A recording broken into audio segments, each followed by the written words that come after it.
So today I'm sharing 10 things that I wish every trainee pharmacist knew before they started.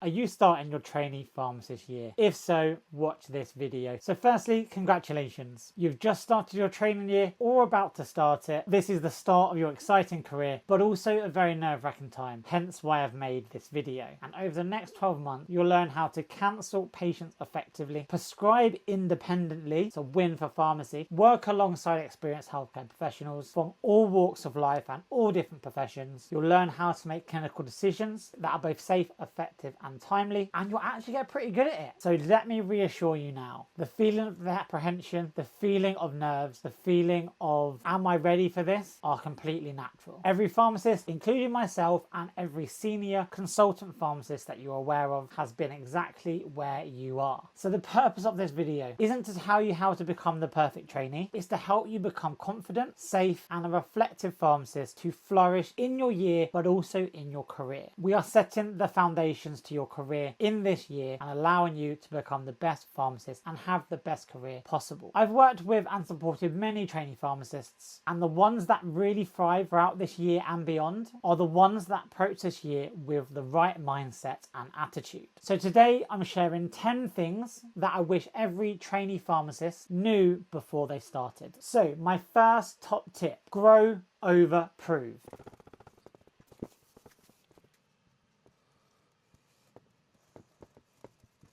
Now what I mean by this is, sorry, my glasses are very reflective.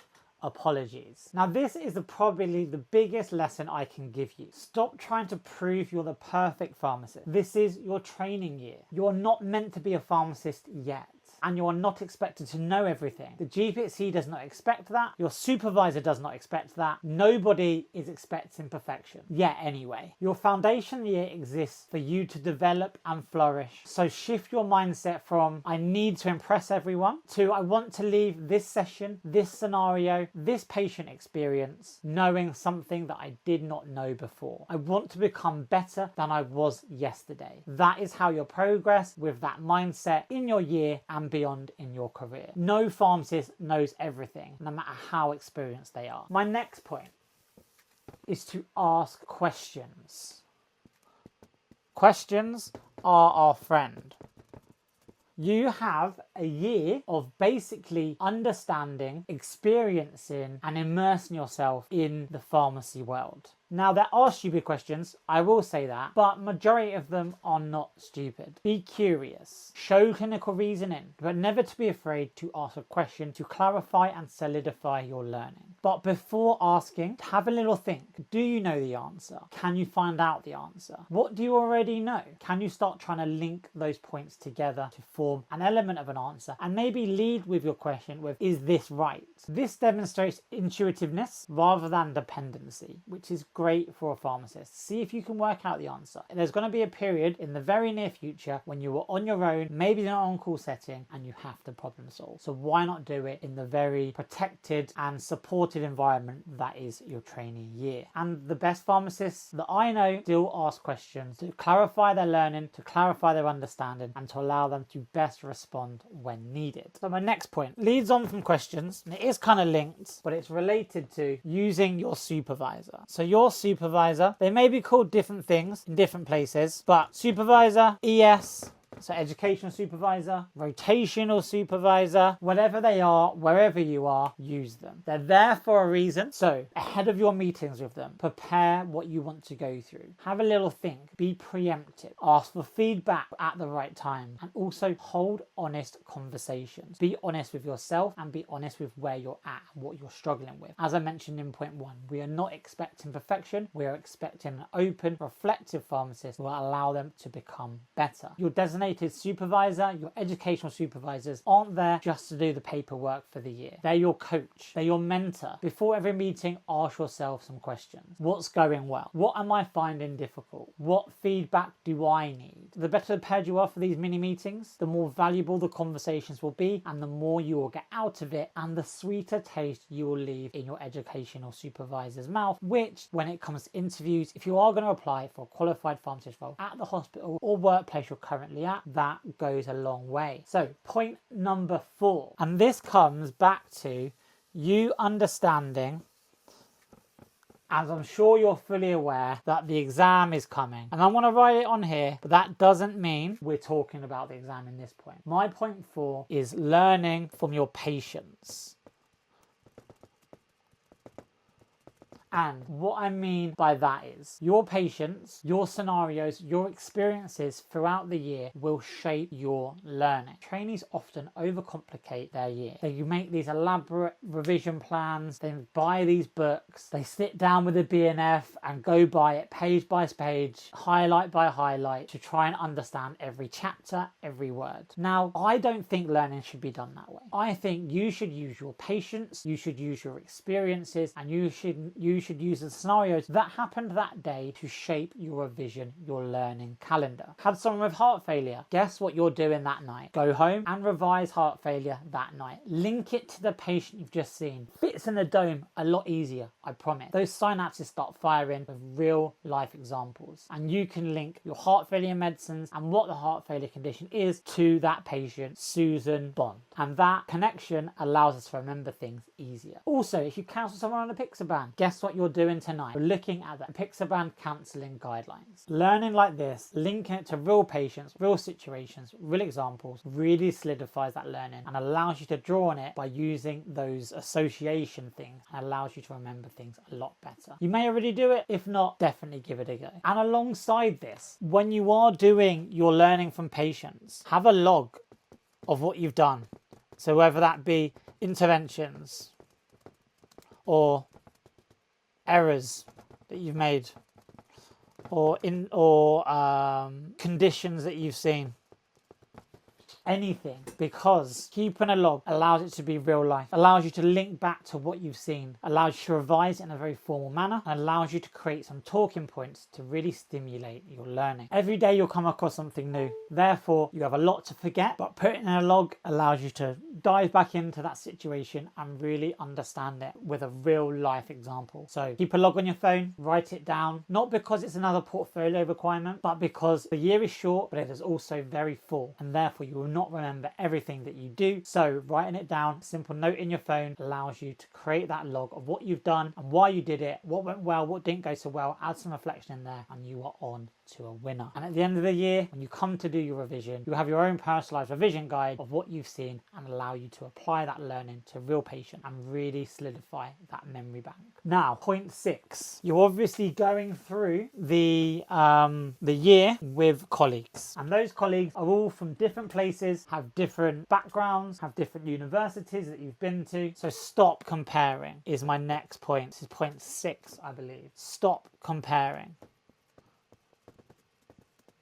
It's you versus you yesterday. What are your talking points? What did you see? What didn't go so well? And I promise you, you'll never meet someone who knows everything. Although they might come across that way, they might sound confident, and I am sure in your cohort, at your hospital, there is someone that you can compare yourself to that just seems to know everything. They have the answer to every question. They're the first to put their hands up. They sound confident, but guess what? They're not comparing themselves to you. They're comparing themselves to who they were yesterday and put in the work in to be the most polished version of themselves. So all you're seeing is that polished version, but you're not seeing the hours that they're putting in behind the scenes, the really simple logs that they're keeping behind the scenes, and you're not seeing the mistakes that they're making that is driving their learning. So simply focus on becoming slightly better each day, and you will get there, and you will soon be the person that you're comparing yourself to in the eyes of other people. So next up is about using our mistakes and turning them into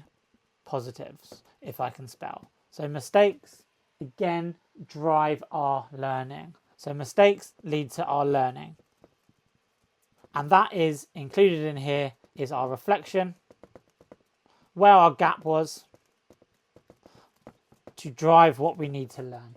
Does that make sense? So again, we're using our experiences, we're using our failures in this point. Failures are good because it's a protected environment to own them, escalate them, to review what happened, and then to learn and adapt that learning and then put it in your practice so that you are better than you were before that failure occurred. So let's normalize that. You will make mistakes. Every pharmacist has, but the important thing is to not pretend that they didn't happen. Let's not shy away from them, especially in this protected year. Recognize them, action the learning that you need to do, action the preventative measures to stop them happening again. Obviously protect patients. If it's a system issue, then you can start do maybe an audit or a service evaluation, and you can really develop those skills at a junior level. And that is what safe professionals do. We look at things holistically, we look at things objectively, and we change our practice for the better. Next up is point 8, and it's the elephant in the room. So it's what you're all here for. It is the registration assessment. So it's taken us 8 steps to get to this point, which shows you how low down it is on my agenda. Green doesn't really work on this call, so I'm going to go back to my blue. So registration assessment, reg exam. It's what we're all fearful of. It's what we all know is coming.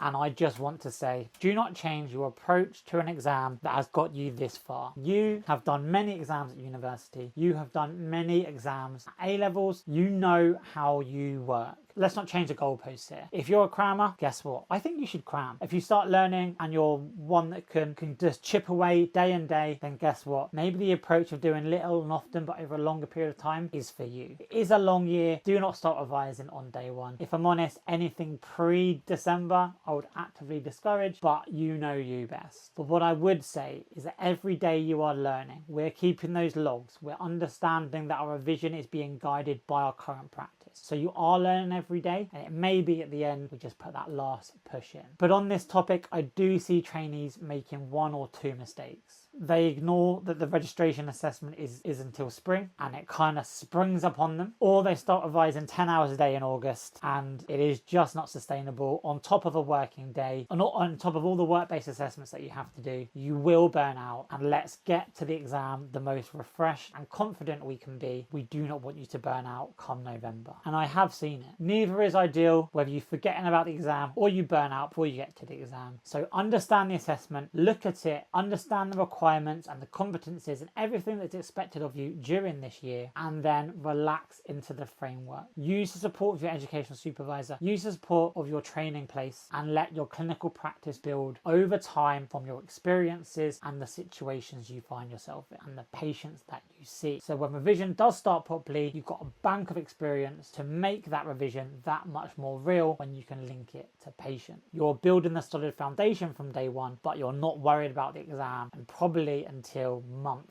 8. Now, next up is point 9, which is yes. A big fat yes. Say yes to as many things as you can in your training year. You're going to be given opportunities to sit on certain things, to go to certain MDTs. If you're in secondary care, it may be even go and watch an operation. Say yes. Attend the clinics. Do the audit, attend the teaching, deliver the teaching, even if it scares you. If there's a project that you're given and you don't know how to do it, say yes and work out how to get it on. Basically, take the biggest bite you can and learn how to chew it. The opportunities to say yes will not only shape your year, it will shape you as a person. So attend the clinics, volunteer for the project, shadow different teams, immerse yourself in the world of pharmacy, and it will pay dividends in the future. Those experiences build your competence and confidence far more than sitting on the sidelines. And finally, point number 10. You guessed it. Enjoy it. It goes fast, too fast. But remember, it's not perfection. We're not expecting perfection. It's the process. You learn a lot about yourself. You learn a lot about how you are, how you act, how you deal with workload pressures, and the year will fly by. There'll be brilliant days, there'll be tough days, there'll be long days, there'll be those shorter ones maybe when you're on a study day. There'll be frustrating days, but there will be days when you make a huge impact and a huge breakthrough, and you will love it. So on those bleaker days, especially in December when it's cold, wet and busy, then just remember, you are cut out for pharmacy. Those dark days don't last, so keep going. Progress matters more than perfection. perfection and remember why you started. You're not just completing your training year, you're becoming the future pharmacist that you once dreamt of. So, a final few words from me. How do I summarize this video? I want to give you 5 words. So, grow, both that growth mindset and the year to grow. Ask as many questions as possible. Seek the advice from others. Reflect on the failures and the wins. Maybe keep a diary, personal diary for yourself. It's a good year, but it does go fast. Obviously, it's a learning year, so we have to put learn down. It's a year that I want you to look back on as a development year, personally and professionally. And as we said last time, the last one is enjoy. You're going to meet friends for life. You're going to have experiences that you'll look back on fondly. You won't get a chance like this again. So really do take it by both hands and enjoy every second. Remember, if you take nothing else from this video, remember these 5 things. Keep growing, keep asking questions, reflect honestly, learn from every patient and enjoy the journey. 1 year from now, you'll look back on this year, you'll look back on this day going forward and look at how much you've developed. And me sat here today, I'd love to know if you've just started your training year or are about to start it, what is one thing that you are most excited for and what is one thing that you're a bit more nervous about? Leave it in the comments below. Let's share all of this and build that community. So I'll be making plenty more of these videos, maybe in this new format with a whiteboard if you liked it. Throughout the whole year, we'll be looking at how we can enhance you and embellish your training year and what you should be doing as a trainee pharmacist to develop the best way possible. Your registration assessment, when it comes up, I'll be putting some support around that, and also your journey post registration, how we can all become better pharmacists. So if you like this video, help it get seen by others, like, comment, subscribe, maybe even share it with another pharmacist, and good luck in your year. You've got this.